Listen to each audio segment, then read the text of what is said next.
What's up, everybody? Welcome to the Hustling Sideways podcast. I'm Alan Halas. I'm a music writer. I'm Jim Love, and I'm a keynote and motivational speaker. And this is the Hustling Sideways podcast, and when we don't have amazing guests on like we've had the last few weeks, especially a bunch of students from Marquette University, we are talking about things that side hustlers go through, whether it's, just in their lives, trying to manage business and their own lives, things that we go through ourselves, or just general experiences, or just stuff that we're always mapping back to, like, oh yeah, I've had that happen to me before. And 9 times out of 10 when we do these extra episodes, Jim and I pick these like right before we're about to start. It's whatever was in our head or in my head on the way over here as I'm pulling up Google Maps and trying to figure out how to get here 4 years after we started the show, which is what happened today. Yes. So we are going off of something that is currently stuck in my head. So Jim, there are these kids on TikTok, and they made an EDM banger. I don't even know like how to describe like what this best song way to is. describe it, I would say. Yeah. They're like super hyped up, and they're like, I searched for my Spark and I found it. It's trending on TikTok right now. For the record, Alan showed me this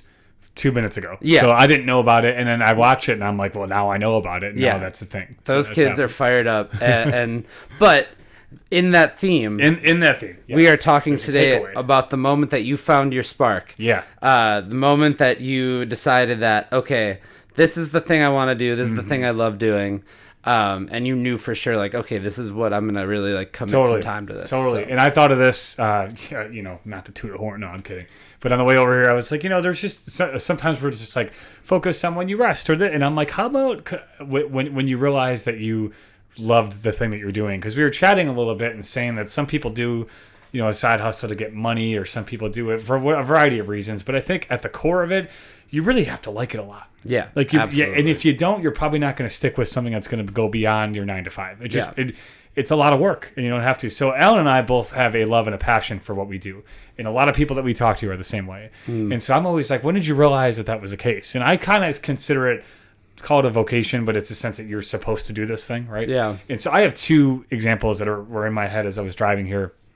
The first one's actually the first time I did it, and it was in 2015 at the Wisconsin Leadership Seminars. And actually, I still know some people who were part of that seminar that were there in the audience. But I was so nervous. I had no idea what I was doing. It was the first time I've ever given it in front of, a large group of people, let alone 200, and 50 of them. And I don't even remember what I said. I was like so nervous that you kind of black out, right? Yeah. I could have said anything. But I remember how it felt. I remember like how it felt to like actually look a student in the eye and feel like I was connecting with them. Sure. And I couldn't replicate that anywhere else. Like I had never experienced that before. And I was 24 at that time. And I was like, this is really cool. I'm good at that.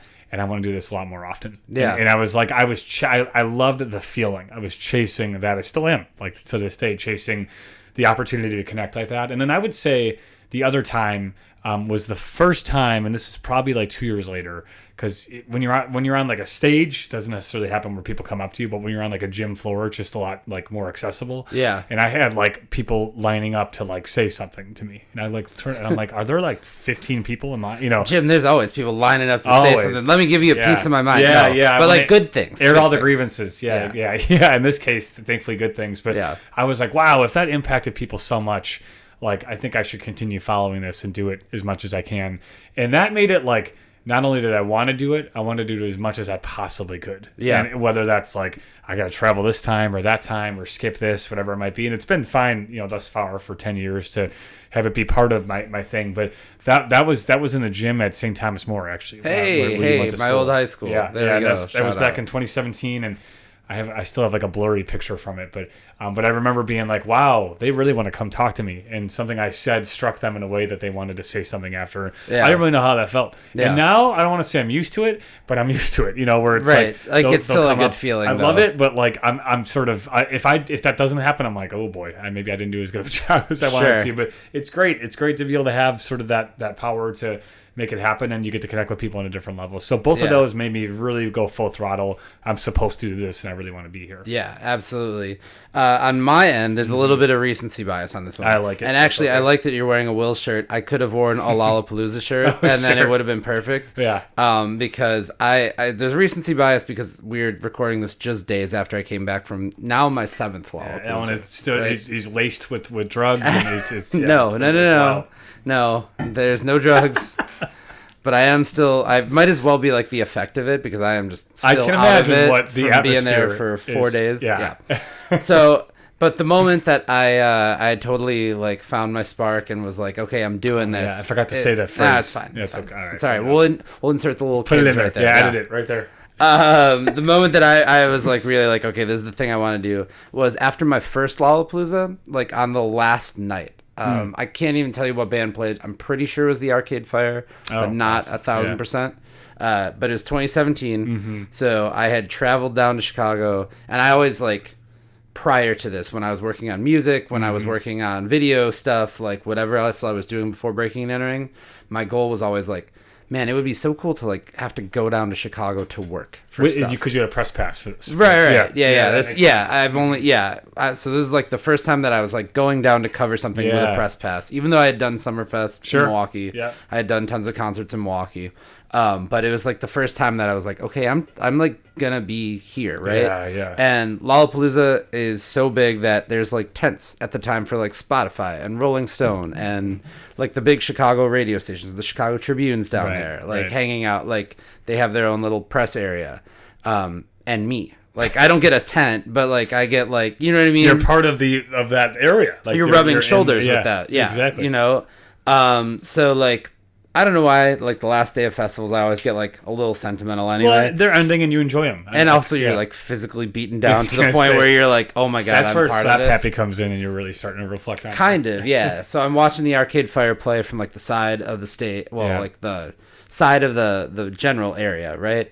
And I'm watching this and I'm looking out at like there's the Chicago skylines there where like by the main stage, and you're like, dude, this is real life. Yeah, this is happening. That's cool. I just went to this thing. Yeah. I was asked to come here. Like, I was approved to come here by Lollapalooza. Not for, like, who I work for.